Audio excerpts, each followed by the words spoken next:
ನಾರಾಯಣಾಯ ಪರಿಪೂರ್ಣಗುಣಾರ್ಣವಾಯ ವಿಶ್ವೋದಯ ಸ್ಥಿತಿಲಯೋ ನಿಯತಿಪ್ರದಾಯ ಜ್ಞಾನಪ್ರದಾಯ ವಿಬುಧಾಸುರಸೌಖ್ಯದುಃಖ ಸತ್ಕಾರಣಾಯ ವಿತತಾಯ ನಮೋ ನಮಸ್ತೆ. ಅಭ್ರಮಂ ಭಂಗರಹಿತಂ ಅಜಡಂ ವಿಮಲಂ ಸದಾ ಆನಂದತೀರ್ಥಮತುಲಂ ಭಜೆ ತಾಪತ್ರಯಾಪಹಂ. ಭವತಿ ಯದನುಭಾವಾದೇಡಮೂಕೋಪಿ ವಾಗ್ಮಿ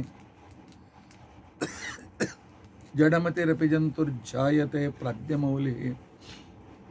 ಸಕಲವಚನಚೇತೋ ದೇವತಾ ಭಾರತೀ ಸಾ ಮಮ ವಚಸ್ಯ ನಿಧತ್ತಾಂ ಸನ್ನಿಧಿಂ ಮಾನಸೇ ಚ. ಅಸ್ಮದ್ಗುರುಸಮಾರಂಭಾಂ ಟೀಕಾಕೃತ್ಪಾದಮಧ್ಯಗಾಂ ಶ್ರೀಮದಾಚಾರ್ಯಪರ್ಯಂತಾಂ ವಂದೇ ಗುರುಪರಂಪರಾಂ. ವಿದ್ಯಾಯಾಂ ವಿಬುಧಾಚಾರ್ಯಂ ವೇದಜ್ಞಾನಾಬ್ಧಿಚಂದಿರಂ ದುರ್ಮತಧ್ವಾಂತಮಾರ್ತಾಂಡಂ ಸತ್ಯಧ್ಯಾನಮುನಿಂ ಭಜೆ. ಪಂಚಾಶದ್ವರ್ಷಪರ್ಯಂತಂ ಸತತಂ ರಾಮಪೂಜಕಃ ಶ್ರೀ ಸತ್ಯಪ್ರಮೋದಗುರುರಾಟ್ ಭಾಸತಾಂ ನೋ ಹೃದಂಬರ. ಬಂಧುಸ್ತ್ವಂ ಗುರುರಿಷ್ಟದೈವತಮಿತಿ ತ್ವತ್ಪಾದಪಂಕೇರುಹಂ ಪ್ರಾಪ್ತಂ ಮಾಂ ಪರಿಪಾಲಯೇತಿ ಸತತಂ ಯಾಚೇ ನಿಬದ್ಧಾಂಜಲಿಃ. ಚಿತ್ತಂ ಮದ್ಗುಣದೋಷಚಿಂತನವಿಧೌ ನೂನಂ ಮನಾಂ ಮಾ ಕೃತಾಃ. ಶ್ರೀ ಸತ್ಯಾತ್ಮಗುರೋ ತ್ವದಂಘ್ರಿಯುಗಲಂ ಹಿತ್ವಾ ನಮೇ ಸದ್ಗತಿ. ಯೈರಹಂ ಶುಕವತ್ ಸಮ್ಯಕ್ ಶಿಕ್ಷಿತೋಸ್ಮಿ ಕೃಪಾಲುಭಿಃ ತಾನ್ ವಂದೇ ಧೇನುಕಾಚಾರ್ಯಾನ್ ತತ್ವಜ್ಞಾನಾರ್ಥಸಿದ್ಧಿ.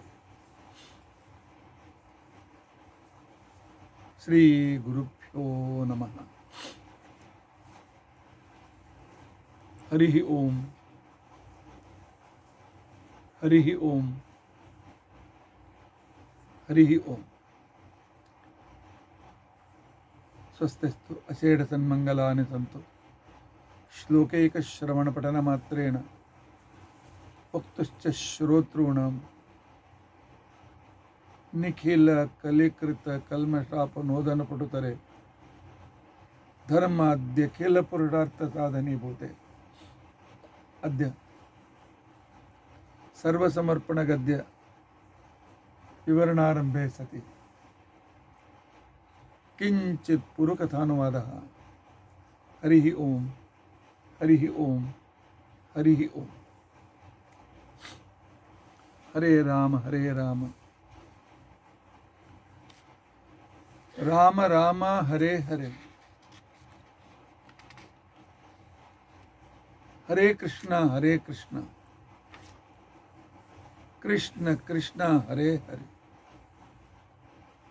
ಹರೇ ರಾಮ ಹರೇ ರಾಮ ರಾಮ ರಾಮ ಹರೇ ಹರೇ. ಹರೇ ಕೃಷ್ಣ ಕೃಷ್ಣ ಕೃಷ್ಣ ಹರೇ ಹರೇ. ಹರೇ ರಾಮ ರಾಮ ರಾಮ ಹರೇ ಹರೇ. ಹರೇ ಕೃಷ್ಣ ಕೃಷ್ಣ ಕೃಷ್ಣ ಹರೇ ಹರೇ. ಹರೇ ರಾಮ ರಾಮ ರಾಮ ಹರೇ ಹರೇ. ಹರೇ ಕೃಷ್ಣ ಕೃಷ್ಣ ಕೃಷ್ಣ ಹರೇ ಹರೇ. ಹರೇ ರಾಮ ರಾಮ ರಾಮ ಹರೇ ಹರೇ. ಹರೇ ಕೃಷ್ಣ ಕೃಷ್ಣ ಕೃಷ್ಣ ಹರೇ ಹರೇ. ಶ್ರೀ ಗುರುಭ್ಯೋ ನಮಃ. ಹರಿ ಓಂ. ಹರಿ ಓಂ. ಹರಿ ಓಂ.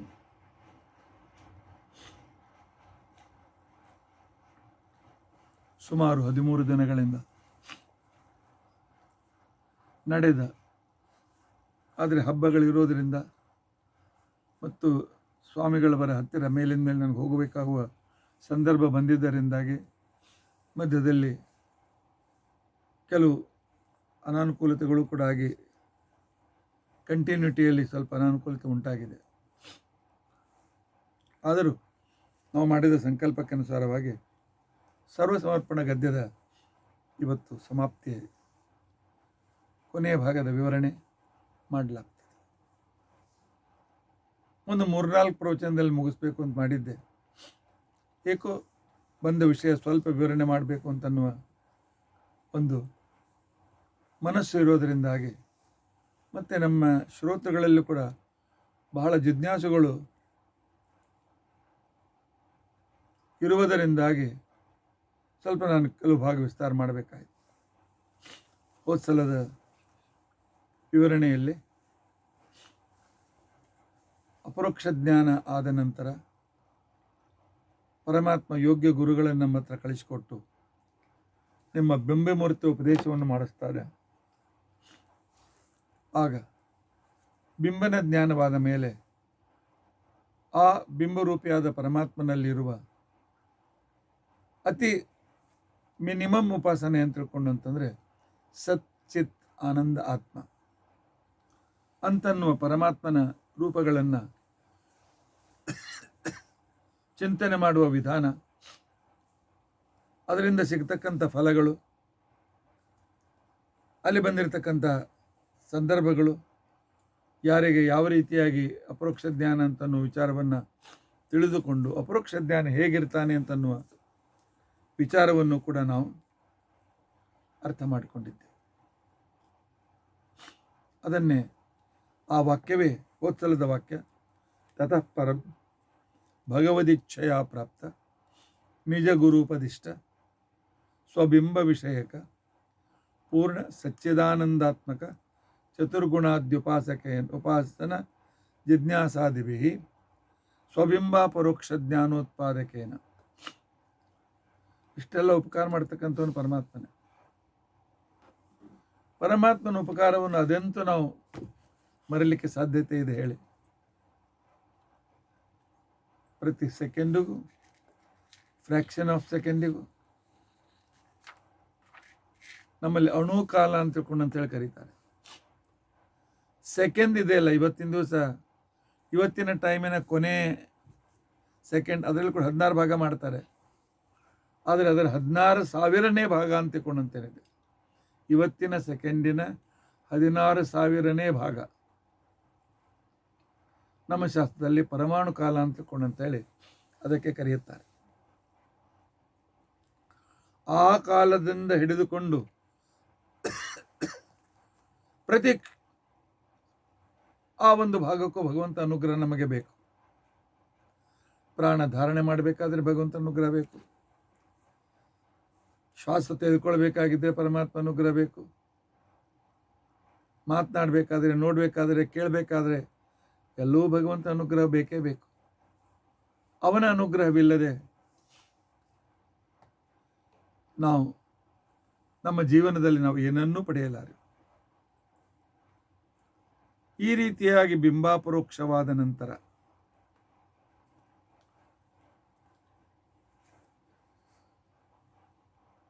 ನಮಗೆ ಮುಕ್ತಿ ಆಗ್ತದೆ.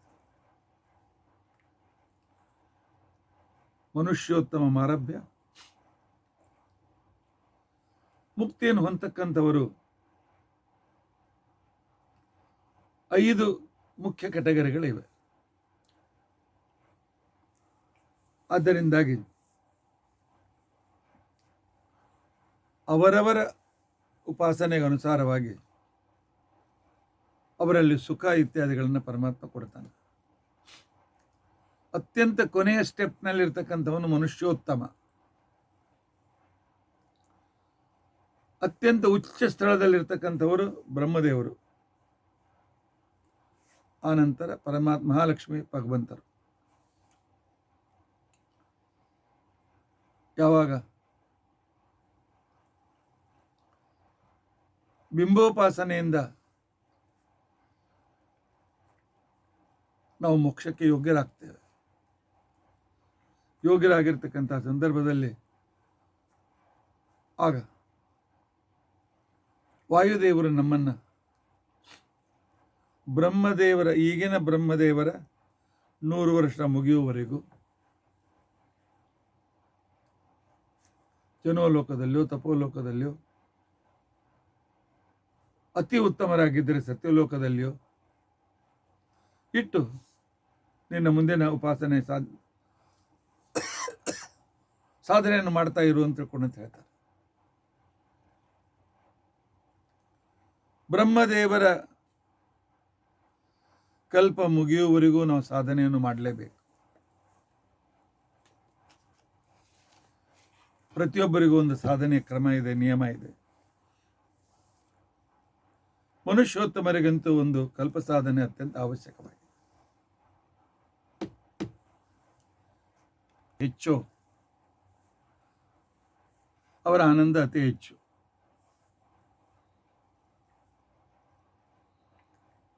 ಆ ನಂತರ ಯಾರದು ಕಡಿಮೆ ಸಾಧನೆ ಇದೆಯೋ ಅವರ ಆನಂದ ಬಹಳ ಕಡಿಮೆ. ಉದಾಹರಣೆಗೆ ಬ್ರಹ್ಮದೇವರ ಮತ್ತು ವಾಯುದೇವರ ಆನಂದ ಅತಿ ಶ್ರೇಷ್ಠ.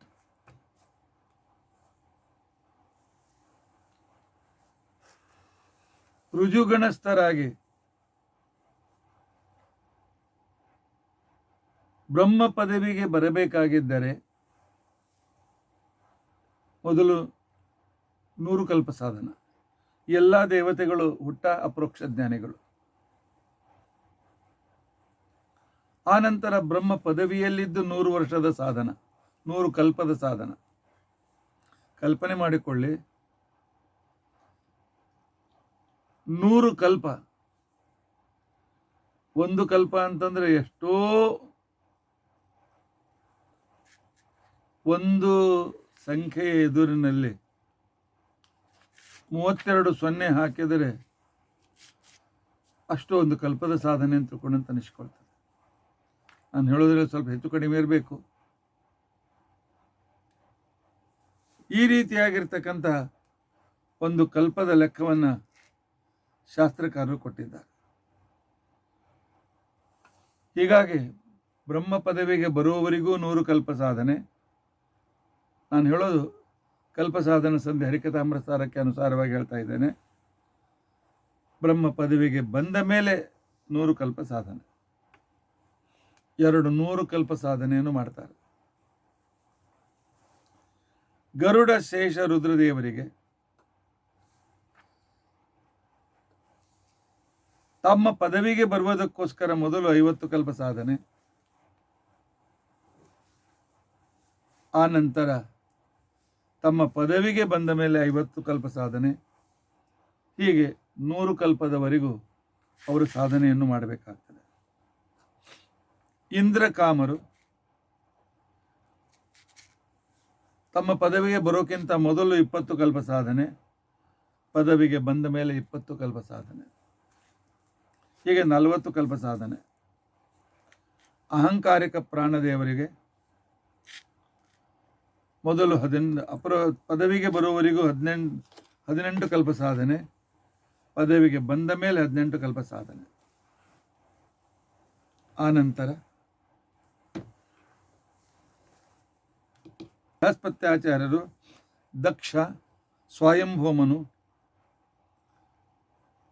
ಪದವಿಗೆ ಬರೋಕ್ಕಿಂತ ಮೊದಲು 16 ಕಲ್ಪ ಸಾಧನೆ, ಆನಂತರ 16 ಕಲ್ಪ ಸಾಧನೆ, ಒಟ್ಟು 32 ಕಲ್ಪ ಸಾಧನೆಯನ್ನು ಅವರು ಮಾಡಬೇಕು. ಪ್ರವಾಹವಾಯು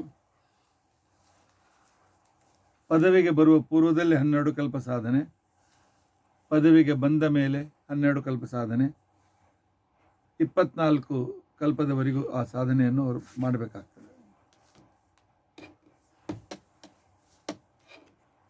ಚಂದ್ರ, ಯಮ, ಶತರೂಪ ಇವರು ತಮ್ಮ ಪದವಿಗೆ ಬರುವ ಪೂರ್ವದಲ್ಲಿ 10 ಕಲ್ಪ ಸಾಧನ, ಪದವಿಗೆ ಬಂದ ಮೇಲೆ ಅಂತಂದರೆ ತಮ್ಮ ಪ್ರಾರಬ್ಧ ಇರುವವರಿಗೂ ಅಂತ ಅರ್ಥ. ಒಟ್ಟು 20 ಕಲ್ಪ ಸಾಧನೆ ಇವ್ರ ಕಡೆಯಿಂದ ಆಗ್ತದೆ. ಮಿತ್ರ, ವರುಣ, ನಾರದ, ಭೃಗು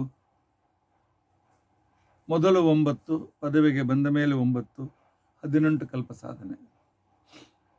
ಗಣಪತಿ, ಶತಸ್ಥ ದೇವತೆಗಳು ಪದವಿ ಪೂರ್ವದಲ್ಲಿ 8 ಕಲ್ಪ ಸಾಧನೆ, ನಂತರ 8 ಕಲ್ಪ ಸಾಧನೆ, 16 ಕಲ್ಪದವರೆಗೂ ಅವರ ಸಾಧನೆ ಇರ್ತದೆ. ಸನಕಾದಿಗಳು ಪೂರ್ವದಲ್ಲಿ 7, ನಂತರದಲ್ಲಿ 7, 14 ಕಲ್ಪ ಸಾಧನೆ. ಗಂಗಾ, ಶ್ಯಾಮಲ, ರೋಹಿಣಿ, ಸಂಜ್ಞಾ, ಪರ್ಜನ್ಯ, ಪುಷ್ಕರ ಇತ್ಯಾದಿಗಳು ಪೂರ್ವದಲ್ಲಿ 6, ನಂತರದಲ್ಲಿ 6, ಹೀಗೆ 12 ಕಲ್ಪ ಸಾಧನೆ. ಕರ್ಮಜ ದೇವತೆಗಳು 5 + 5 10 ಕಲ್ಪ ಸಾಧನೆ. ಆಜಾಜನಾದಿ ದೇವತೆಗಳು 4 + 4 8 ಕಲ್ಪ ಸಾಧನೆ. ಗೋಪಿಕಾ ಸ್ತ್ರೀಯರು ಪಿತೃಗಳು 3.5 ಕಲ್ಪ, ಟೋಟಲ್ 7 ಕಲ್ಪ ಸಾಧನೆ. ಉಳಿದ ದೇವತೆಗಳು ಗಂಧರ್ವರು ಹಾಗೂ ಮನುಷ್ಯೋತ್ತಮರು 2 ಕಲ್ಪ ಸಾಧನೆ. ಮೊದಲು ಅನಂತರ 2 ಕಲ್ಪ ಸಾಧನೆ, 4 ಕಲ್ಪ ಸಾಧನೆ. ನರಾಧಿಪರು 1 + 1 2 ಕಲ್ಪ ಸಾಧನೆ. ತೃಣಾದಿ ಜೀವರು ಅತ್ಯಂತ ಸಾಮಾನ್ಯ ಜೀವರು ಮನುಷ್ಯೋತ್ತಮರಾಗಿ ಅದನ್ನು ಸಾಧನೆಯನ್ನು ಮಾಡಬೇಕಾದಾಗ ಅರ್ಧ ಕಲ್ಪ 1 ಕಲ್ಪ ಸಾಧನೆಯನ್ನು ಮಾಡಬೇಕಾಗ್ತದೆ. ಈ ರೀತಿಯಾಗಿ ಮನುಷ್ಯರ ಸಾಧನೆ ಅತಿ ಅಲ್ಪ, ಅದರಿಂದಾಗಿ ಅವರ ಸುಖವೂ ಕೂಡ ಅತಿ ಅಲ್ಪ. ಈ ರೀತಿಯಾಗಿ ಅವರು ಸಾಧನೆಯನ್ನು ಮಾಡಿದ ನಂತರ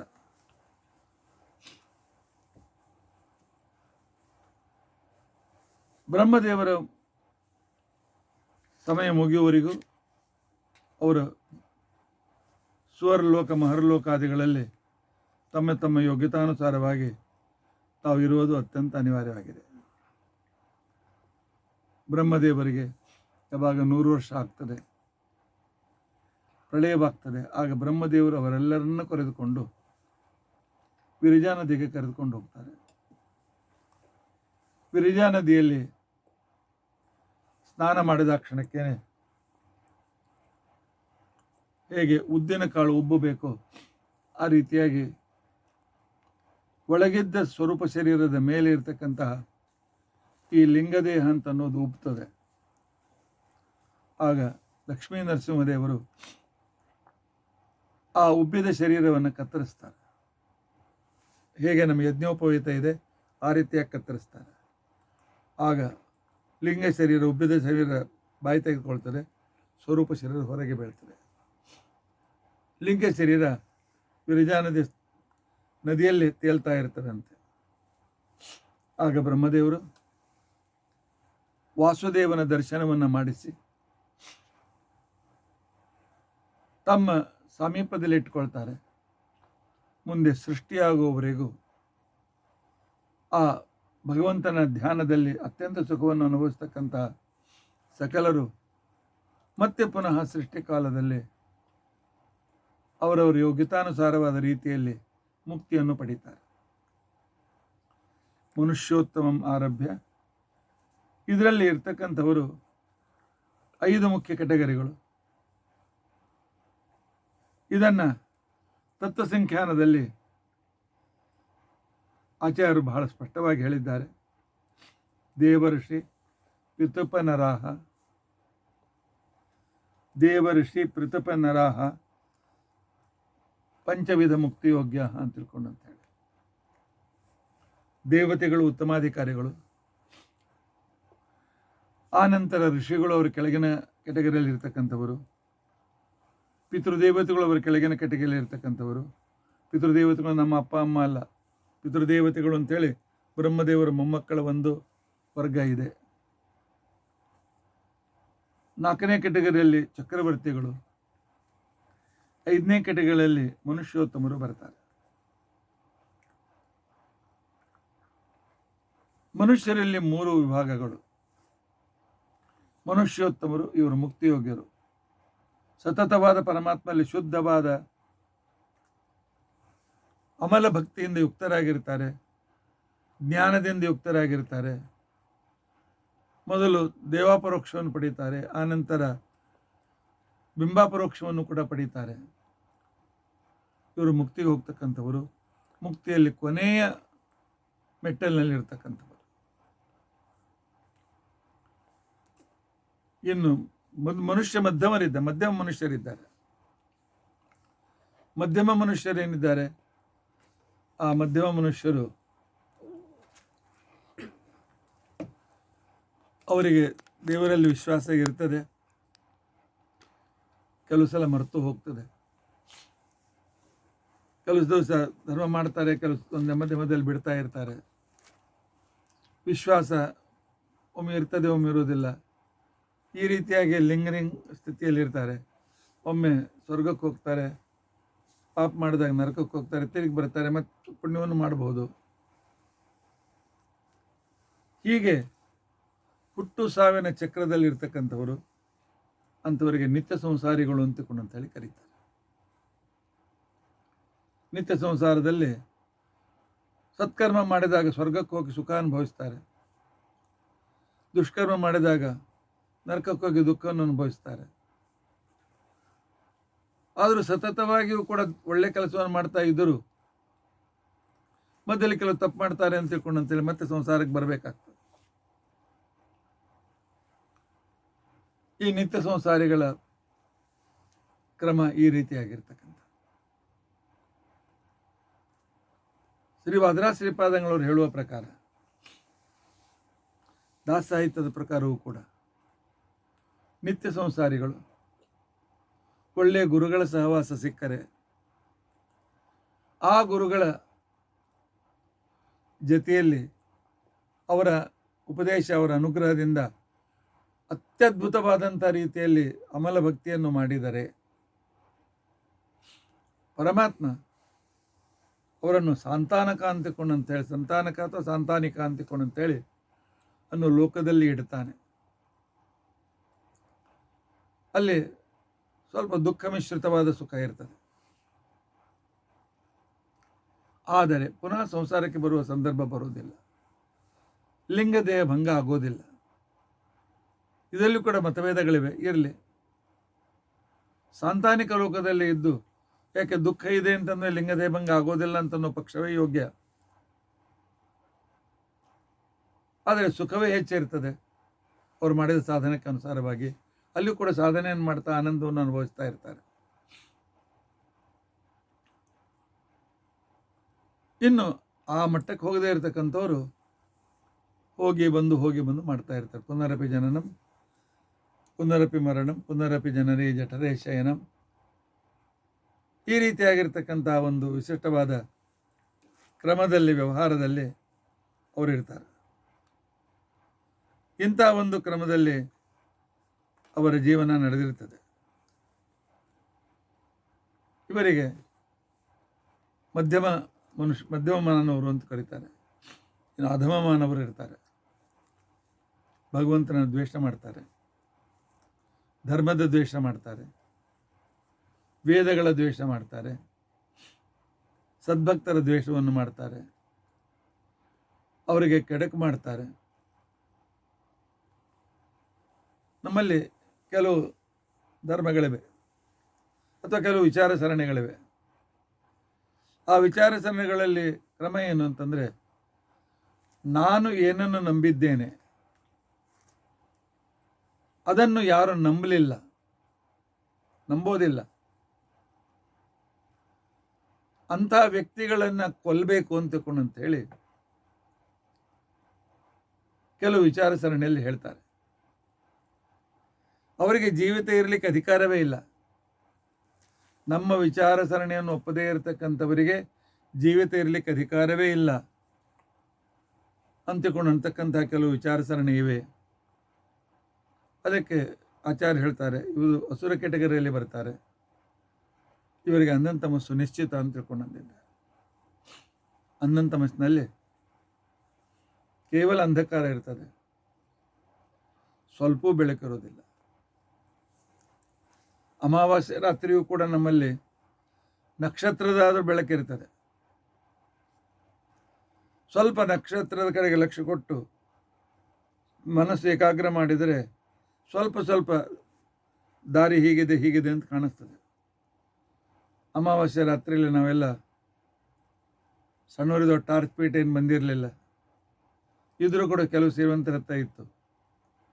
ಹಾಗೆ ಬರ್ತಿದ್ದನು ಅಂದಾಜ್ ಮೇಲೆ. ಅಂಥ ಕತ್ತಲು, ಪ್ರತಿ ಕ್ಷಣದಲ್ಲಿಯೂ ಕೋಟಿ ಕೋಟಿ ವಿಷ ಚೇಳಿನಂಥ ವಿಷಜಂತುಗಳು ನಮ್ಮನ್ನು ಕಚ್ತಾ ಇರ್ತವೆ. ದುಃಖವನ್ನು ಅನುಭವಿಸ್ತಾ ಇರ್ತಕ್ಕಂಥದ್ದು ಒಂದು ಪೆಟ್ಟಿಗೆ ಅಂತ ಒಂದು ರೂಮ್ ಇರ್ತದೆ. ನಮ್ಮ ಶರೀರ ಎಷ್ಟಿದೆ, ಎಷ್ಟು ಉದ್ದ ಆಗಲಿದೆ ಅಂತ ಒಂದು ಪೆಟ್ಟಿಗೆ ಅಂತ ಅಷ್ಟೇ. ಈ ಕಡೆಗೆ ಆ ಕಡೆಗೆ ಅಲ್ಗಾಡುವಂತೂ ಕೂಡ ಇಲ್ಲ. ಸತತವಾಗಿ ಕಸ್ತಕ್ಕಂತಹ ಆ ದುಃಖವನ್ನು ಅನುಭವಿಸ್ತಾ ಇರಬೇಕಾಗಿರ್ತಕ್ಕಂಥದ್ದು ಇದು ಅಂಧಂತ ಮಸ್ಸು ಅಂತ ತಿಳ್ಕೊಂಡು ಅಂತ ಹೇಳ್ತಾರೆ. ಈ ರೀತಿಯಾಗಿರ್ತಕ್ಕಂಥವರಿಗೆ ಅಂಧಂತ ಮಸ್ಸು ಅಂತ ಭಗವದ್ವೇಷಗಳಿಗೆ ಅಂಧಂತ ಮಸ್ಸು ಅಂತಕೊಂಡು ಅಂತೇಳಿ ಶಾಸ್ತ್ರ ಹೇಳಿದೆ. ಇನ್ನು ಮೋಕ್ಷಕ್ಕೆ ಹೋಗ್ತಕ್ಕಂಥವರಲ್ಲಿ ಮನುಷ್ಯೋತ್ತಮರು, ಅವರಲ್ಲಿ ಅವರಿಗೆ ಎಷ್ಟು ಸುಖ ಇರಬಹುದು,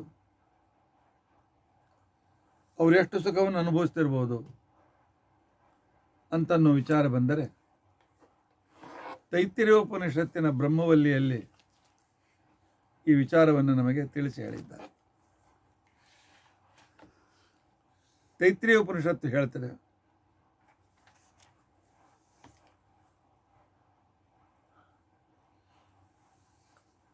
ಸೈಷಾನಂದಸ್ಯ ಮೀಮಾಂಸಾ ಭವತಿ. ಈಗ ಮುಕ್ತರ ಆನಂದದ ವಿಚಾರವನ್ನು ನಾವು ಮುಂದೆ ಮಾಡಲಾಗ್ತದೆ.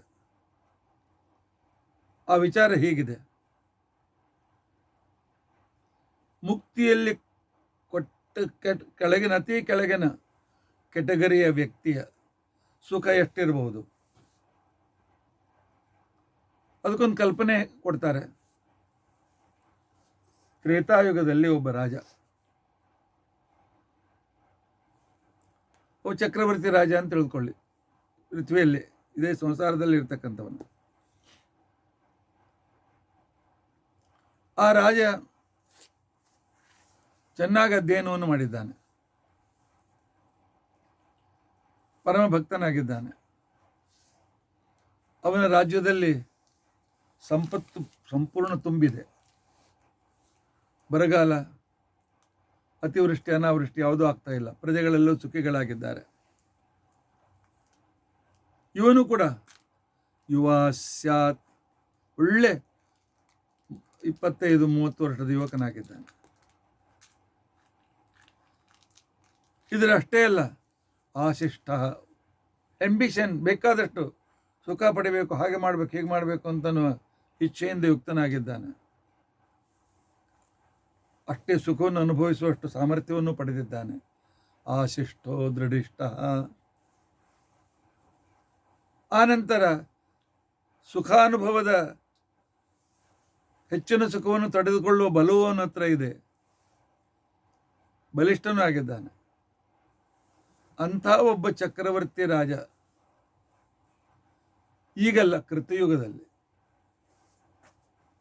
ಈಗಿನ ರಾಜರಿಗೆ ಪ್ರಾಬ್ಲಮ್ಗಳು ಭಾಳ ಇದೆ. ಆಗ ನಿಶ್ಚಿಂತತೆ, ಎಲ್ಲರೂ ಧಾರ್ಮಿಕರೇ.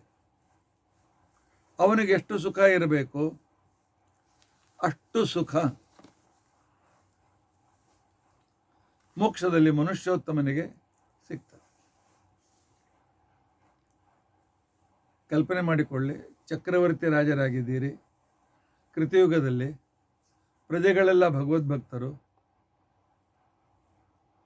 ಪ್ರಕೃತಿಯಲ್ಲಿ ಸಮೃದ್ಧಿ ಇದೆ, ವರ್ಷಕ್ಕೆ 7 ಕ್ರಾಪ್, 7 ಸಲ ಧಾನ್ಯ ತೆಗಿಬಹುದು. ಆನಂತರ ಮನೆಯಲ್ಲಿ ಇರತಕ್ಕಂತಹ ಪ್ರತಿಯೊಂದು ಪಾತ್ರೆಗಳು ಇತ್ಯಾದಿಗಳೆಲ್ಲವೂ ಕೂಡ ಬಂಗಾರದ್ದೇ. ಅದಕ್ಕೂ ಕೂಡ ಸ್ವಲ್ಪ ಒಳ್ಳೆಯ ರತ್ನಗಳನ್ನು ಜೋಡಿಸಿದ್ದಾರೆ. ಈಗ ಸ್ವಾಮಿಗಳು ದಿನಾಲು ರತ್ನ ಮಂಟಪದಲ್ಲಿ, ವಜ್ರ ಮಂಟಪದಲ್ಲಿ ದೇವರು ರಾಮದೇವ್ರ ಪೂಜೆಯನ್ನು ಮಾಡ್ತಾ ಇದ್ದಾರೆ. ಅಂತಹ ವಜ್ರ ಮಂಟಪದಂಥ ಮನೆ, ಅದರ ಜೊತೆಯಲ್ಲಿ ವ್ಯವಹಾರಕ್ಕೆ ಹೋಗಿ ತರಕಾರಿ ತರಬೇಕು, ಹಾಲು ತರಬೇಕು ಅಂತ ತಿಳ್ಕೊಂಡಂತಂದರೆ ಮನೆಯಲ್ಲಿ ರತ್ನ ಮುತ್ತುಗಳ ರಾಶಿ ಒಂದೆರಡು ಮುಷ್ಟಿ ತೆಗೆದುಕೊಂಡು ಜೇಬ್ನಲ್ಲಿ ಹಾಕ್ಕೊಳ್ಳೋದು. ಆನಂತರ ತರಕಾರಿ ಅವನಿಗೊಂದು ಮುಷ್ಟಿ ರತ್ನ ಕೊಟ್ಟು ವಜ್ರ ಕೊಟ್ಟು ಒಂದೆರಡು ಕಿಲೋ ತರಕಾರಿ ಕೊಡಪ್ಪ ಅಂತ ತಿಳ್ಕೊಂಡು ಅಂತೇಳಿ ನಾನು ಕಾಲ್ಪನಿಕವಾಗಿ ಹೇಳ್ತಾ ಇದ್ದೇನೆ. ಇಷ್ಟು ಸಿರಿವಂತಿಕೆ. ಆಗ ಇರುವಾಗ ಏನೊಂದು ಸುಖ ಇರ್ತದೆ. ಇದು ಹೋಗ್ತದೆ ಅಂತ ಭಯ ಇಲ್ಲದೆ ಇರತಕ್ಕಂಥ ಸುಖ ಇರ್ತದೆ. ಇದು ಮೋಕ್ಷದಲ್ಲಿ ಅತಿ ಕೊನೆಯ ಮೆಟ್ಟಲಿನಲ್ಲಿರ್ತಕ್ಕಂಥ ಸುಖ, ಮನುಷ್ಯೋತ್ತಮರಿಗಿರುವ ಸುಖ ಅಂತ ತಿಳ್ಕೊಂಡಂತಿದ್ದಾರೆ. ಇದಕ್ಕೆ ಮಾನುಷ ಆನಂದ ಅಂತ ತಿಳ್ಕೊಂಡಂತೇಳಿ ಕರೀತಾರೆ. ಈ ಮನುಷ್ಯ ಆನಂದದ 100 ಪಟ್ಟು ಗಂಧರ್ವಾಣಾಂ ಆನಂದ ತೇ ಶತಂ ಮಾನುಷ ಆನಂದ. ಮನುಷ್ಯೋತ್ತಮರ 100 ಪಟ್ಟು ಆನಂದ ಗಂಧರ್ವರಿಗೆ. ಆಚಾರ್ಯ ಭಾಷ್ಯದಲ್ಲಿ ಹೇಳ್ತಾರೆ, ಸ್ಯಾದೇವ ಮೋಕ್ಷಸ್ತತ್ರಾಪಿ ಆನಂದಸ್ಯ ವಿಚಿತ್ರತಾ ಯಸ್ತು ಸಾಧು ಗುಣೈರ್ಯುಕ್ತ. ಒಳ್ಳೆ ಗುಣವುಳ್ಳವನಾಗಿ ಅಖಿಲಾಮಹಿ ಸಂಪೂರ್ಣ ಪೃಥ್ವಿಯವನ ಅಧೀನದಲ್ಲಿದೆ. ತ್ರೇತಾಯುಗದಲ್ಲಿ ಚಕ್ರವರ್ತಿಯಾಗಿದ್ದಾನೆ. ತ್ರೇತಾಯುಗದಲ್ಲಿ ಚಕ್ರವರ್ತಿಯಾಗಿದ್ದಾನೆ. ಅವನಿಗೆ ಎಷ್ಟು ಸುಖ ಇರ್ತದೆ ಅಷ್ಟು ಸುಖ ಅಧ್ಯಯನ ಜ್ಞಾನದ ಪೂರ್ತಿ ಫಲವನ್ನು ಪಡೆಯತಕ್ಕಂತಹ ಮನುಷ್ಯೋತ್ತಮನಿಗೆ ಇರುತ್ತದೆ. ಅವನು ಪರಮಾತ್ಮನ ಜೊತೆಯಲ್ಲಿ ತನ್ನ ಜ್ಞಾನದ ಅಧ್ಯಯನದ ಉಪಾಸನೆಯ ಪೂರ್ತಿ ಫಲ ಪಡಿತಾನೆ. ಆದ್ದರಿಂದಾಗಿ ಅವನಿಗೆ ಯುವಾಧ್ಯಾಯಕ ಅಂತೇಳಿ ಕರೀತಾರೆ. ಆನಂತರ ಪರಮಾತ್ಮನ ಜೊತೆಯಲ್ಲಿ ಯಾವಾಗಲೂ ಭಗವಂತ ಅವನ ಜೊತೆಯಲ್ಲಿ ತನಕ ಜೊತೆಯಲ್ಲಿ ಕರ್ಕೊಂಡು ತಿರುಗಾಡ್ತಾನೆ. ಆದ್ದರಿಂದಾಗಿ ಇವನಿಗೆ ಯುವ ಅಂತ ತಿಳ್ಕೊಂಡಂತೇಳಿ ಹೆಸರು. ಮತ್ತು ಆನಂದ ಇರೋದರಿಂದ ಮುಕ್ತ ಅಂತ ತಿಳ್ಕೊಂಡಂತ ಅನ್ಸ್ಕೊಳ್ತಾನೆ. ಯುವ ಸ್ಯಾತ್ ಸಾಧು ಯುವಾಧ್ಯಾಯಕ ಆಶಿಷ್ಟೋ ದೃಢಿಷ್ಟೋ ಬಲಿಷ್ಠ. ಎಂಬಿಷನ್, ದಾರ್ಢ್ಯ, ಬಲ ಎಲ್ಲವೂ ಇದೆ. ವಿಶಾಲವಾಗಿರ್ತಕ್ಕಂಥ ಪೃಥ್ವಿಯನ್ನು ಅಧೀನವಾಗಿದೆ. ಅಷ್ಟು ಸುಖ ಅವನಿಗೆ ಮೋಕ್ಷದಲ್ಲಿ ಸಿಗ್ತದೆ. ಇಂಥ ಮೋಕ್ಷ ನಮಗೆ ಬೇಡವೆ? ಇಂಥ ಮೋಕ್ಷದ ಉತ್ತಮನ 100 ಪಟ್ಟು ಆನಂದ. ತೇ ಶತಂ ಮನುಷ್ಯ ಗಂಧರ್ವಾಣಾಂ ಆನಂದ ಸ ಏಕೋ ದೇವಗಂಧರ್ವಾಣಾಂ ಆನಂದ. ದೇವಗಂಧರ್ವರ ಆನಂದ. ಆ ದೇವಗಂಧರ್ವರು ಕೂಡ ತಾವು ಎಷ್ಟು ಜ್ಞಾನವನ್ನು ಪಡೆದಿದ್ದಾರೆ ಅಷ್ಟು ಆನಂದವನ್ನು ಅನುಭವಿಸ್ತಾರೆ. ನಿಷ್ಕಾಮವಾಗಿ ಪರಮಾತ್ಮನ ಭಕ್ತಿಯನ್ನು ಕೂಡ ಮಾಡ್ತಾರೆ. ಅವರು ವೇದಾಭ್ಯಾಸದ ಪೂರ್ತಿ ಫಲವನ್ನು ಪಡೆದವರಾಗಿರ್ತಾರೆ, ತೃಪ್ತರು ಆಗಿರ್ತಾರೆ. ಅಂಥ ದೇವಗಂಧರ್ವರ 100 ಪಟ್ಟು ಆನಂದ ಪಿತೃದೇವತೆಗಳ ಆನಂದವಾಗಿರ್ತದೆ. ಪಿತೃದೇವತೆಗಳು ಅವರು ಚಿರಲೋಕ ಅಂತಿಕೊಂಡಂತನ್ನುವ ಲೋಕವನ್ನು ಪಡೆದವರಾಗಿರ್ತಾರೆ. ಅಲ್ಲಿ ತಮ್ಮ ಜ್ಞಾನದ ಪೂರ್ತಿ ಫಲವನ್ನು ತೃಪ್ತರಾಗಿ ಅನುಭವಿಸ್ತಾ ಇರ್ತಾರೆ. ಆಮೇಲೆ ಅವರಿಗಿಂತಲೂ 100 ಪಟ್ಟು ಆನಂದ ಆಜಾನಜ ದೇವತರು ಅಂತಿಕೊಂಡಂತೇಳಿ. ಅಸಂಖ್ಯ ದೇವತೆಗಳಿದ್ದಾರೆ. ಅವರ ಬಗ್ಗೆ ಪೂರ್ತಿ ನಮಗೆ ಜ್ಞಾನ ಇಲ್ಲ. ಆದರೆ ಹುಟ್ಟ ಅಪರೋಕ್ಷ ಜ್ಞಾನಿಗಳು. ಅವರ ಆನಂದ ಪಿತೃದೇವತೆಗಳ ಆನಂದಕ್ಕಿಂತಲೂ 100 ಪಟ್ಟು ಹೆಚ್ಚಾಗಿರ್ತದೆ. ಆ ಪಿತೃದೇವತೆಗಳು ತಮ್ಮ ಜ್ಞಾನಕ್ಕನುಸಾರವಾಗಿ ಫಲವನ್ನು ಪಡೆಯುವುದಲ್ಲದೆ ತೃಪ್ತಿಯನ್ನು ಹೊಂದಿರ್ತಾರೆ. ಅವರಕ್ಕಿಂತ 100 ಪಟ್ಟು ಹೆಚ್ಚು ಆನಂದ ಕರ್ಮದೇವತೆಗಳಿಗೆ. ಕರ್ಮದೇವತೆಗಳು ಅಂತಕೊಂಡಂತಂದ್ರೆ, ಈಗ ಇಂದ್ರ ಪದವಿ ಇದೆ, 100 ಅಶ್ವಮೇಧ ಯಜ್ಞ ಮಾಡಿದ್ರೆ ಇಂದ್ರ ಪದವಿ ಸಿಗ್ತದೆ. ಅದೇ ರೀತಿಯಾಗಿ ಶಾಸ್ತ್ರದಲ್ಲಿ ಇಂತಿಂಥ ಒಂದು ಆಚರಣೆಯನ್ನು ಮಾಡಿದರೆ ಇಂಥ ಒಂದು ದೇವತೆ ಕೆಟಗರಿಗೆ ನೀವು ಹೋಗ್ತೀರಿ ಅಂತ ಹೇಳಿ ಆಗ ಶಾಸ್ತ್ರದಲ್ಲಿ ಹೇಳ್ತಾರೆ. ಅಂಥವರಿಗೆ ಕರ್ಮಜ ದೇವತೆಗಳು ಅಂತ ಹೇಳಿ ಕರೀತಾರೆ. ಇಂಥ ಕರ್ಮಜ ದೇವತೆಗಳ ಅವರು ತಮ್ಮ ಪೂರ್ತಿ ಸುಖವನ್ನು ಅನುಭವಿಸಿ ತೃಪ್ತರಾಗಿರ್ತಕ್ಕಂಥ ಕರ್ಮಜ ದೇವತೆಗಳಿಗಿಂತಲೂ 100 ಪಟ್ಟು ಆನಂದ. ಶತಂ ದೇವಾನಾಮಾನಂದ, ಅಷ್ಟು ಆನಂದ ದಕ್ಷ ಪ್ರಜಾಪತಿಗಿರ್ತದೆ. ಅವರಿಗಿಂತ 100 ಪಟ್ಟು ಆನಂದ. ದಕ್ಷ ಪ್ರಜಾಪತಿಯಕ್ಕಿಂತಲೂ 100 ಪಟ್ಟು ಆನಂದ ಹೆಚ್ಚು ಇಂದ್ರನಿಗೆ. ಇಂದ್ರನ 100 ಪಟ್ಟು ಆನಂದ ಶೇಷ ಮತ್ತು ಗರುಡರಿಗೆ.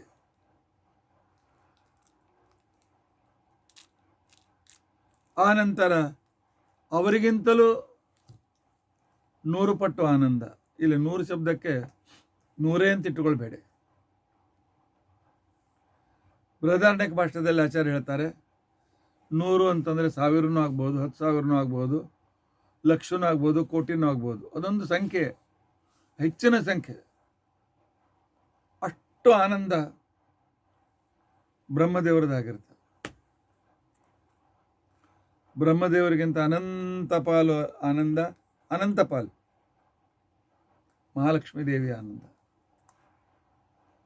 ಮಹಾಲಕ್ಷ್ಮಿಗಿಂತಲೂ ಅನಂತ ಅನಂತ ಅನಂತ ಅನಂತ ಪಾಲು. ಅದಕ್ಕೆ ಸೀಮೆ ಗೆರೆ ಎಳೆಯಲಿಕ್ಕೆ ಬರೋದಿಲ್ಲ. ಅಸೀಮಿತ, ಇನ್ಫಿನಿಟ್, ಅನಂತ ಆನಂದ ಭಗವಂತನದು.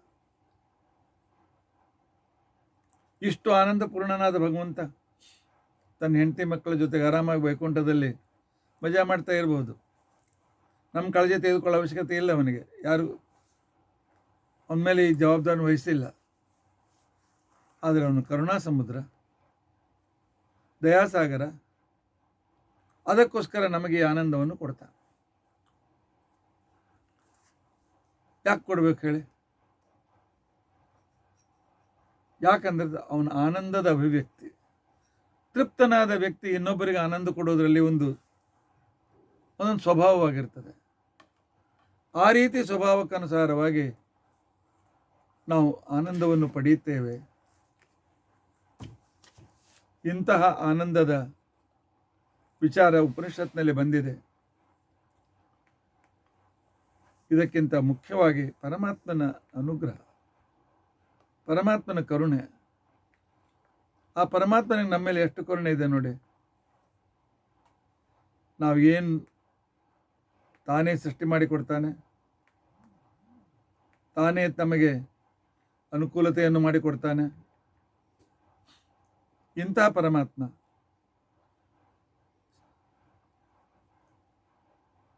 ಸ್ವಬಿಂಬ ಉಪಾಸಿಭಿ ಲಿಂಗಾಪಗಮೆ ಸ್ವರೂಪ ಆನಂದಾವಿರ್ಭಾವ. ಅವರ ಸ್ವರೂಪ ಆನಂದವನ್ನು ಅವ್ರು ಕೊಡ್ತಾನೆ ಅಂದ್ರೆ 100% ಕೊಡ್ತಾನೆ ಅಂತಿಲ್ಲ. ಅಲ್ಲಿ ಹೋದ ಮೇಲೂ ಕೂಡ, ಮೋಕ್ಷಕ್ಕೆ ಹೋದ ಮೇಲೂ ಕೂಡ ಅವ್ರು ಸಾಧನೆ ಮಾಡಬೇಕು. ಅವರದೇ ಆನಂದ ಯಾವುದು ಆವಿರ್ಭೂತವಾಗಿರೋದಿಲ್ಲ, ಅದನ್ನು ಪರಮಾತ್ಮ ಕೊಡ್ತಾನೆ. ಅದಕ್ಕೆ ಆನಂದ ಅಭಿವ್ಯಕ್ತಿ ಅಂತೇಳಿ ಕರೀತಾರೆ. ಅಲ್ಲಿ ಏನಾದರೂ ಇವ್ರ ಕಡೆಯಿಂದ ತಪ್ಪಾಗೋದಿಲ್ಲ. ಆದರೂ ಸೋತ್ತಮರ ದ್ರೋಹಾದಿಗಳು ಭಗವಂತನ ಇಚ್ಛೆಯಿಂದ ಅವ್ರ ಕಡೆಯಿಂದ ನಡೆದರೆ ಅವರ ಆನಂದ ಹ್ರಾಸವೂ ಕೂಡ ಆಗ್ತದೆ. ಪರಮಾತ್ಮ ಇಂಥ ಆನಂದ ಕೊಡ್ತಕ್ಕಂಥವನು. ನೀನು ಎಷ್ಟು ಉಪಕಾರಿಯೋ ಭಗವಂತ. ಎಷ್ಟು ಹೊಗಳಿದರೂ ಕೂಡ ಕಡಿಮೆ. ಆದರೂ ಕೂಡ ನನಗೆ ಆನಂದಕ್ಕೆ ಕಾರಣವಾದ ಜ್ಞಾನವನ್ನು ಕೊಟ್ಟು ಆನಂದವನ್ನು ಕೊಡುವ ನಿನ್ನ ವಿಷಯದವಾದ ಏನು ತಿಳುವಳಿಕೆ ಬಂದಿದೆ.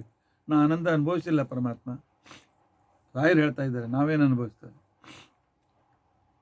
ಅದು ನಿನ್ನ ಪೂಜೆಯೇ ಆಗಲಿ. ಇದು ನಾವು ಮಾಡಿದ ಸತ್ಕರ್ಮದ ಫಲದ ಸಮರ್ಪಣೆಯಿಂದ ಜ್ಞಾನದಿಂದ ವಿಶೇಷವಾದ ಭಕ್ತಿ, ಅದರಿಂದ ವಿಶೇಷವಾದ ಆನಂದ, ವಿಶೇಷವಾದ ಜ್ಞಾನ, ಅದರಿಂದ ವಿಶೇಷವಾದ ಭಕ್ತಿ,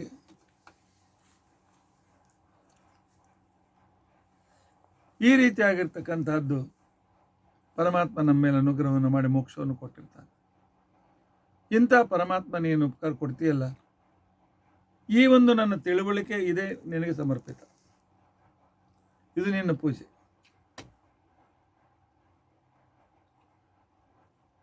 ಇನ್ನೇನು ಈ ಪೂಜೆಯನ್ನು ಮಾಡಿದ್ದೇನೆ, ನಾಹಂ ಕರ್ತ ಹರಿಕರ್ತ, ನೀನೇ ಮಾಡಿಸಿದ್ದು, ಅದರಿಂದ ನಿನ್ನ ಪೂಜೆ.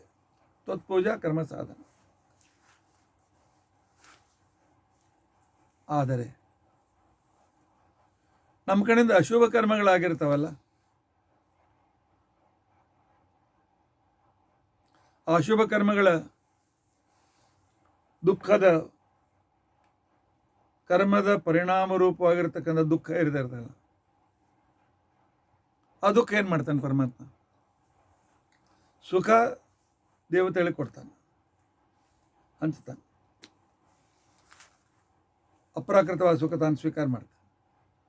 ದುಃಖ, ಪಾಪದ ದುಃಖಗಳು 4 ಪ್ರವಚನಗಳ ಹಿಂದೆ ಪಾಪಕರ್ಮಗಳ ಸಮರ್ಪಣೆ ಸಂದರ್ಭದಲ್ಲಿ ಇದರ ಬಗ್ಗೆ ಬಹಳ ವಿಸ್ತಾರವಾಗಿ ನಾನು ವಿಚಾರ ಮಾಡಿದ್ದೇನೆ. ಈಗ ಅದನ್ನು ಪುನಃ ನಾನು ವಿಸ್ತಾರ ಮಾಡೋದಿಲ್ಲ. ಅಶುಭ ಕರ್ಮಾನುಸಾರೇಣ, ಅಶುಭ ಕರ್ಮಕ್ಕೆ ಅನುಸಾರದಿಂದ ಅದನ್ನು ಮಾಡಿಸ್ತಕ್ಕಂಥವ್ರು ಯಾರು?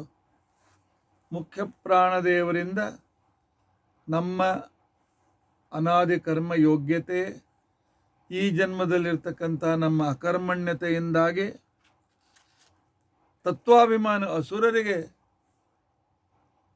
ವಾಯುದೇವರು ಪ್ರೇರಣೆ ಮಾಡ್ತಾರಂತೆ, ಅವನ ಕರ್ಮಾನುಸಾರ ಕೆಲಸ ಮಾಡಿಸಿ ಅಂತ. ಏನೋ ಗೆಳೆಯರು ಆಗ್ರಹ ಮಾಡಿದ್ರು ಅಂತ ತಿಳ್ಕೊಂಡು ಅಂತ ಹೇಳಿ 1-2 ಚಮಚೆ ಅಷ್ಟು ಮಾತ್ರ ಹೆಂಡ ಕುಡ್ದ. ಮರುದಿವಸ 4 ಚಮಚ ಆಯಿತು. ಯಾಕೆ? ಹೆಂಡ ಕುಡಿದ ಕ್ಷಣಕ್ಕೇನೆ ಅಸುರ ತತ್ವಾಭಿಮಾನಿ ತತ್ವಾಭಿಮಾನಿ ಅಸುರರು ಜಾಗೃತರಾದರು. ನಮ್ಗಿರಾಕಿ ಅಂತ ತಿಳ್ಕೊಂಡಂತೆ. ಆ ನಂತರ ಪಾಪವನ್ನು ಮಾಡಿಸ್ತಾನೆ ಹೋಗ್ತಾನೆ. ನೋಡಿದಿರಲ್ಲ, ದ್ರೋಣಾಚಾರ್ಯ ಅಂತ ಮಹಾನ್ ವ್ಯಕ್ತಿ ತಪ್ಪು ಮಾಡ್ತಾ ಹೋದರು. ಭೀಷ್ಮಾಚಾರ್ಯ ತಪ್ಪು ಮಾಡಿದರು. ಕರ್ಣ ತಪ್ಪು ಮಾಡ್ತಾ ಹೋದ. ಇವರೆಲ್ಲರೂ ದೇವತೆಗಳು. ಆದರೆ ದುರ್ಯೋಧನನ ಸಂಘ, ಈ ಸಂಘದ ಸಂದರ್ಭದಲ್ಲಿ ಹೇಗಿರ್ತದೆ ಅಂತ ತಿಳ್ಕೊಂಡಂತ ಅನ್ನೋದು. ಅದಕ್ಕೋಸ್ಕರ ಶಾಸ್ತ್ರದಲ್ಲಿ ಹೇಳ್ತಾರೆ, ಮನಯೇವ ಮನುಷ್ಯಾಣಂ ಕಾರಣಂ ಬಂಧ ಮೋಕ್ಷಯೋ. ಮನಸ್ಸನ್ನು ಪರಮಾತ್ಮ ಕೊಟ್ಟಿದ್ದಾನೆ. ಆದರೆ ಈ ಮನಸ್ಸು ಇಂದ್ರಿಯಗಳು ಅಂತಿಕೊಂಡಿರ್ತಕ್ಕಂಥ ತನ್ನ ಸೇವಕರಿಂದ ಸಂಸಾರದಲ್ಲಿ ವ್ಯವಹಾರವನ್ನು ಮಾಡ್ತಾ ಇರ್ತದೆ. ಇಂದ್ರಿಯಗಳನ್ನು ಕೆಟ್ಟ ದಾರಿಗೆ ಹೋಗೋದ್ರಿಂದ ನಾನು ಈ ಮನಸ್ಸು ತಡಿಬೇಕು. ಈ ಮನಸ್ಸು ಹೇಗೆ ಅಂತ ತಿಳ್ಕೊಂಡಂತಂದ್ರೆ, ಏನು ನೋಡ್ತದೆ ಅದೆಲ್ಲವನ್ನು ಸಂಗ್ರಹ ಮಾಡ್ತದೆ. ಈ ಮನಸ್ಸಿಗೆ ಯಾವುದು ಸರಿ ಯಾವುದು ತಪ್ಪು ಪೂರ್ತಿ ಗೊತ್ತಿಲ್ಲ. ಮನಸ್ಸು ಅಂತ ತಿಳ್ಕೊಂಡಂತಂದ್ರೆ ಓಪನ್ ಕ್ಯಾಮ್ರಾ ಎಲ್ಲೆಲ್ಲಿ ತಿರ್ಸ್ತದೆ, ಒಳಗಿರ್ತಕ್ಕಂಥ ರೀಲ್ ಎಲ್ಲ ಫೋಟೋ ತೆಗೆದುಕೊಳ್ತದೆ. ಇದು ಒಳ್ಳೆಯದು ಇದು ಕೆಟ್ಟದ್ದು ಏನು ಗೊತ್ತಿಲ್ಲ. ಎಲ್ಲವನ್ನೂ ತನ್ನಲ್ಲಿ ಮೂಡಿಸಿಕೊಳ್ತಕ್ಕಂಥದ್ದು, ಸಂಕಲ್ಪ ವಿಕಲ್ಪಾತ್ಮಕವಾಗಿರ್ತಕ್ಕಂಥದ್ದು ನಮ್ಮ ಮನಸ್ಸು. ಇದೊಂದು ರೀಲ್ ಇದ್ದಂತೆ. ಆದರೆ ಇದರಲ್ಲಿ ಯಾವುದು ಒಳ್ಳೆಯದು ಯಾವುದು ಕೆಟ್ಟದ್ದು ಇದನ್ನು ಎಡಿಟ್ ಮಾಡ್ತಾನೆ ಎಡಿಟರ್. ಅದೇ ಬುದ್ಧಿ. ಬುದ್ಧಿ ವಿವೇಕ ಮಾಡ್ತದೆ. ಈ ಸಂಪರ್ಕ ಇಟ್ಕೋ, ಈ ಸಂಪರ್ಕ ಬೇಡ, ಹೀಗೆ ಹಾಗೆ ಹೀಗೆ ಅಂತ ತಿಳ್ಕೊಂಡಂತೆ.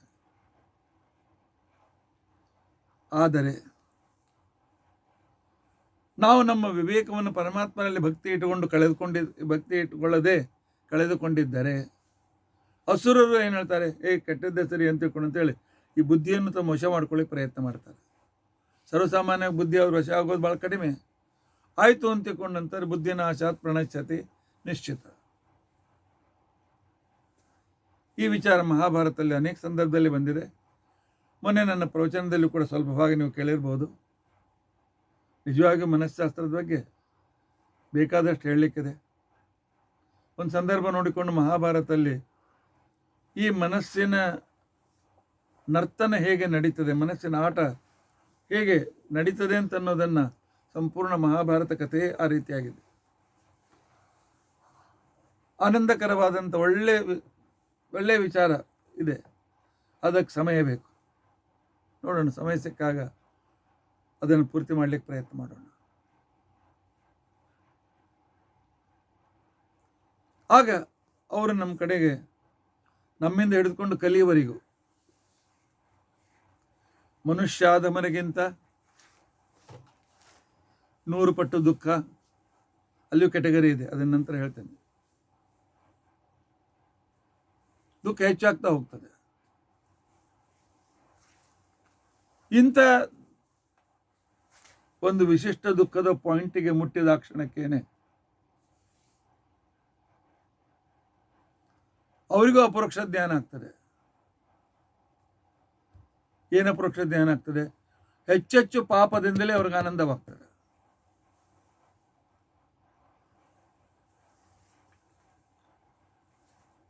ಆಗ ಬ್ರಹ್ಮದೇವರ ಅದಕ್ಕೆ ಅನುಭವಿಸ್ಕೊಳ್ತಾ ಇನ್ನೂ ದ್ವೇಷ ಮಾಡ್ತಾ ಮಾಡ್ತಾ ಮಾಡ್ತಾ ಕೊಟ್ಕೊಂಡಿರ್ತಾರೆ.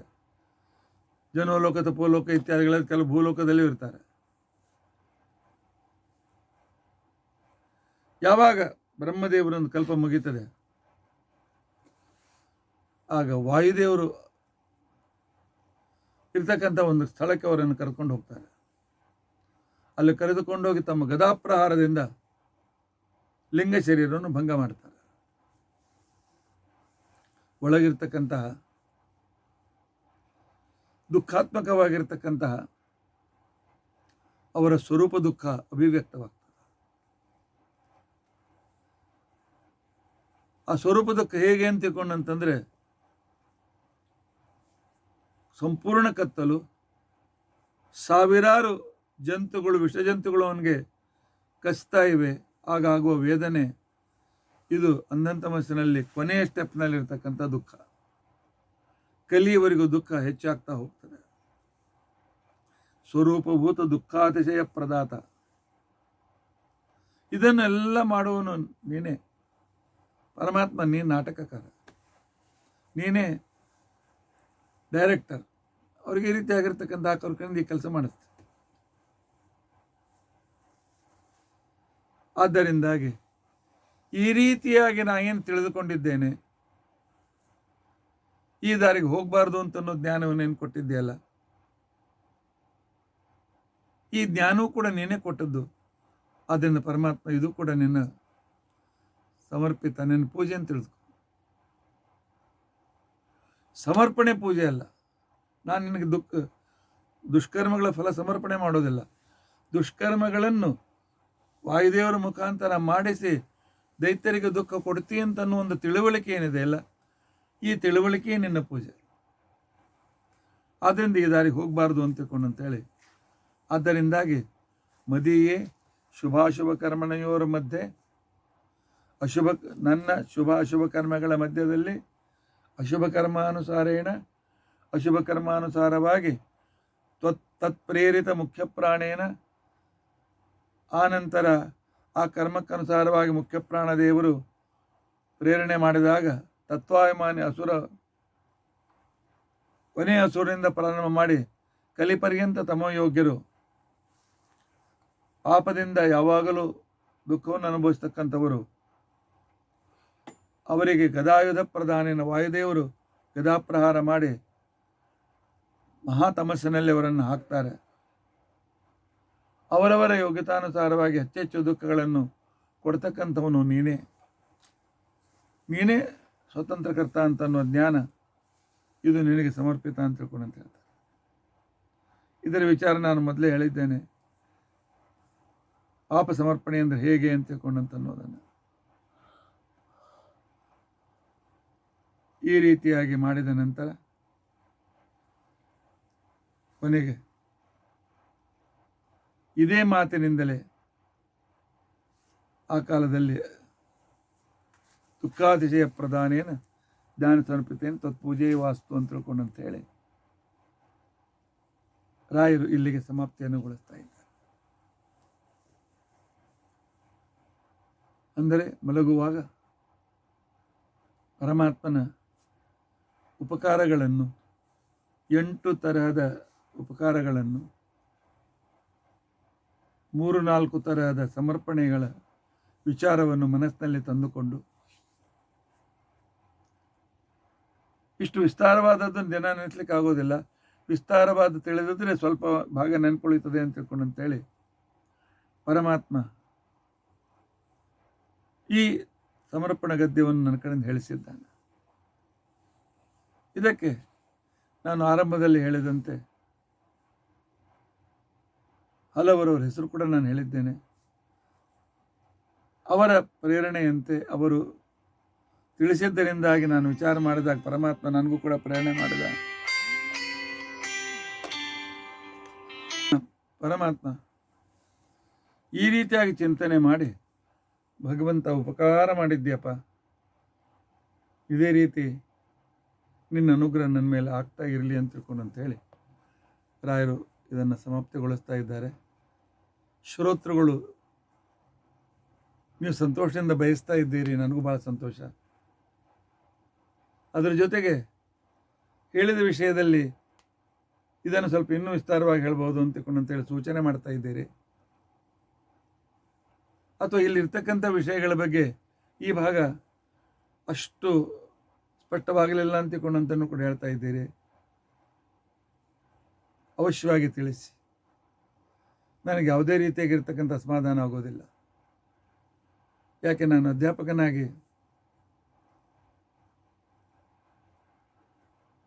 ಪ್ರೊಫೆಸರ್ ಆಗಿ ಪ್ರಿನ್ಸಿಪಾಲ್ ಆಗಿ ರಿಟೈರ್ ಆಗಿರ್ತಕ್ಕಂಥ ವ್ಯಕ್ತಿ, ಕ್ಲಾಸಿನಲ್ಲಿ ವಿದ್ಯಾರ್ಥಿಗಳು ಪ್ರಶ್ನೆ ಮಾಡ್ತಾ ಇದ್ದರೆ ವಿದ್ಯಾರ್ಥಿಗಳಿಂದ ಆ ವಿಚಾರವನ್ನು ನಾವು ಸ್ವೀಕಾರ ಮಾಡ್ತಾ ಇದ್ದರೆ ಅದು ನಿಜವಾದ ಜೀವಂತ ಕ್ಲಾಸ್. ಆದ್ದರಿಂದಾಗಿ ನೀವು ಶ್ರೋತೃಗಳು ನಿಮಗೇನು ಅನ್ನಿಸ್ತದೆ ತಿಳಿಸಿ, ಅಥವಾ ನಿಮಗೆ ಇಂಥದ್ದು ಬೇಕು ಅಂತ ತಿಳ್ಕೊಂಡಂತ ಅನ್ನೋದಿದ್ರು ಕೂಡ ತಿಳಿಸಿ, ಅಥವಾ ನಾನು ವಿವರಣೆ ಮಾಡಿದರೆ ಎಲ್ಲಾದರೂ ಕಡಿಮೆ ಅನಿಸಿದರೆ ಇನ್ನೂ ಹೆಚ್ಚು ಸ್ಪಷ್ಟತೆ ಬೇಕಾಗಿದ್ದರೆ ಅದನ್ನು ಕೂಡ ತಿಳಿಸಿ. ಹೇಳುವ ಸಂದರ್ಭದಲ್ಲಿ ತಪ್ಪು ಬಂದಿರ್ಬೋದು, ಅದು ಇದ್ರೂ ಕೂಡ ತಿಳಿಸಿ. ಒಟ್ಟು ನಾವೆಲ್ಲರೂ ಸೇರಿ ಒಂದೇ ಕೆಲಸ ಮಾಡಬೇಕಾಗಿದೆ. ಭಗವಂತನ ಬಗ್ಗೆ ಹೆಚ್ಚೆಚ್ಚು ಸರಿಯಾಗಿ ತಿಳಿದುಕೊಳ್ಳಬೇಕಾಗಿದೆ. ಆ ಪರಮಾತ್ಮ ಅನುಗ್ರಹ ಪಡೆಯಬೇಕಾಗಿದೆ. ಈ 14 ದಿವಸವರೆಗೂ ಸರ್ವಸಮರ್ಪಣ ಗದ್ಯದ ಏನು ಸಂಪೂರ್ಣ ವಿಚಾರ ಪರಮಾತ್ಮ ನುಡಿಸಿದ್ದಾನೆ, ತತ್ವಾಭಿಮಾನ ದೇವತೆಗಳಿಗೆ ಪ್ರೇರಣೆ ಮಾಡಿ ನುಡಿಸಿದ್ದಾನೆ. ಈ ಎಲ್ಲ ಸಂಪೂರ್ಣ ಪುಣ್ಯ ನನ್ನ ವಿದ್ಯಾಗುರುಗಳಾಗಿರ್ತಕ್ಕಂಥ ಮೌಲಿ ಗೋಪಾಲಾಚಾರ್ಯರಿಗೆ, ವಿದ್ಯಾಸಿಂಹಾಚಾರ್ಯ ತಂದೆ ಅವರಿಗೆ ನಾನು ಸಮರ್ಪಣೆ ಮಾಡ್ತಾ ಇದ್ದೇನೆ. ಅವರೇ ನನಗೆ ಕೈ ಹಿಡಿದು ಮುಂಬೈಗೆ ಕರೆದುಕೊಂಡು ಬಂದು ಗುರುಕುಲದಲ್ಲಿ ಬೆಳೆಸಿ ಈ ರೀತಿಯಾಗಿ ಇಟ್ಟುಕೊಂಡು ಅಷ್ಟು ಅನುಗ್ರಹವನ್ನು ಮಾಡಿದ್ದಾರೆ. ಇಂತಹ ಈ ಒಂದು ಪುಣ್ಯವನ್ನು ಹೇಗೂ ಇವತ್ತು ಋಷಿಗಳ ಪೂಜೆಯ ನಂತರ ಇರತಕ್ಕಂತಹ ಸಮರ್ಪಣೆಯ ಪಾರಣೆಯ ದಿವಸ ಋಷಿಗಳೇ ಜ್ಞಾನವನ್ನು ನಮ್ಮಲ್ಲಿ ಇದ್ಕೊಂಡು ಕೊಡ್ತಕ್ಕಂಥವರು, ಅವರಿಗೂ ಕೂಡ ಸಮರ್ಪಣೆ ಮಾಡಿದಂತೆ ಆಯಿತು. ಇದರಲ್ಲಿ ಏನಾದ್ರು ತಪ್ಪುಗಳಾಗಿದ್ದರೆ ನನ್ನ ಮನುಷ್ಯ ಸಹಜವಾದಂಥ ಕೆಲವು ಸಲ ಆಲಸ್ಯ, ಕೆಲವು ಸಲ ಶ್ರಮ, ಕೆಲವು ಸಲ ಅಜ್ಞಾನ ಎಲ್ಲ ಇರ್ತದೆ. ಅಂಥದ್ದೆಲ್ಲೂ ಕೂಡ ನನ್ನ ದೋಷಗಳು ಅಂತ ತಿಳ್ಕೊಳ್ಳೋಣ. ಉಳಿದೆಲ್ಲೂ ಕೂಡ ಗುರುಗಳಿಗೆ ಸಮರ್ಪಿತವಾಗಿರ್ತದೆ. ಇದನ್ನು ಪುನಃ ನಾವು ಗುರುಗಳ ಮುಖಾಂತರ ಪರಮಾತ್ಮನಿಗೆ ಸಮರ್ಪಣೆ ಮಾಡೋಣ. ಇತಿ ಅದ್ಯ ಕಥಾ ಪ್ರಸಕ್ತಿ. ಅಕ್ಷಯಂ ಕರ್ಮ ಯಸ್ಮಿನ್ ಪರೇ ಸ್ವರ್ಪಿತಂ ಪ್ರಕ್ಷಯಂ ಯಾಂತಿ ದುಃಖಾನಿ ಅನ್ನಾಮತಃ ಅಕ್ಷರೋ ಯೋಜರ ಸರ್ವದೇವಾಮೃತ ಕುಕ್ಷಿಗಂ ಯಸ್ಯ ವಿಶ್ವಂ ಸದಾ ಜಾಧಿಕಂ ಪ್ರೀಣಯಾಮೋ ವಾಸುದೇವಂ ದೇವತಾ ಮಂಡಲ ಖಂಡಮಂಡಲ. ಶ್ರೀಕೃಷ್ಣಾರ್ಪಣಮಸ್ತು.